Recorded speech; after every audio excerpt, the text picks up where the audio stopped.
এমন জীবন করিয়ে গঠন, মরিলে হাসিবে তুমি কাঁদিবে ভুবন। ঢাকা শহরের সবচেয়ে বিলাসবহুল গাড়ি হচ্ছে এগুলা, যেটা এসি বিলাস। এনার নামের পরিবর্তনে এখন চলে আসছে বিলাস। এই গাড়িগুলা ময়মনসিংহ, নেত্রকোনা, কিশোরগঞ্জে এগুলো গাড়ি চলে না। বিভিন্ন ভিআইপি রুটে যেমন সিলেট, এনা পরিবহন নামের পরিবর্তনে চলে আসছে বিলাস পরিবহন। এই গাড়িগুলা বিভিন্ন রুটে চলাচল করে। দেখুন উল্টা চলে আসছে এসি মোটরসাইকেল বাইকার ভাই, হ্যাঁ, আইনের তোয়াক্কা করে না।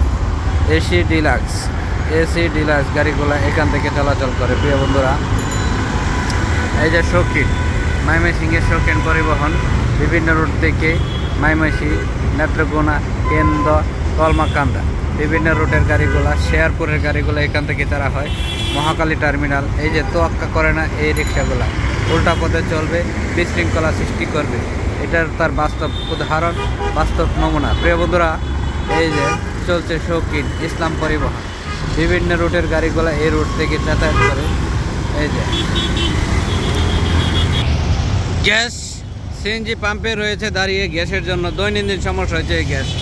এই যে প্রিয় বন্ধুরা, দেখুন কিভাবে একটা গাড়ি আরেকটা গাড়িকে পারাপারি করে জীবনের রিস্ক নিয়ে অনন্য পরিবহন রাস্তার উপরে দাঁড়িয়ে গেছে। প্রিয় বন্ধুরা, দেখুন এভাবেই চলাচল করে অনন্য পরিবহন বিভিন্ন রুটের গাড়িগুলা। প্রিয় বন্ধুরা, এই যে দেখুন অনন্য গাড়ি চলছে, যাত্রীবাহী কিশোরগঞ্জ লঞ্চ টার্মিনালের বিভিন্ন রুটের গাড়িগুলো এই রুটে চলাচল করে। আরও রয়েছে ধানের শীষের প্রতীক সিএনজি টার্মিনালের গাড়িগুলা। এই যে দেখুন প্রিয় বন্ধুরা, এনা পরিবহন, যেটা ময়মনসিংহ, কিশোরগঞ্জ, নেত্রকোনা, কেন্দ্র বিভিন্ন রুটে চলাচল করে। এই রুটের গাড়িগুলো জীবনের রিস্ক নিয়ে, জীবনের তাগিদে চলাচল করে, বিভিন্ন রুটের ক্যাটাগরি দিয়ে চলে। প্রিয় বন্ধুরা, দেখুন এটাই হচ্ছে মহাকালী টার্মিনালের বিভিন্ন রুটের উত্তর সিটি কর্পোরেশনের বিভিন্ন ক্যাটাগরির রাস্তা। এটাই হচ্ছে উত্তর সিটি কর্পোরেশনের রাস্তা। প্রিয় বন্ধুরা।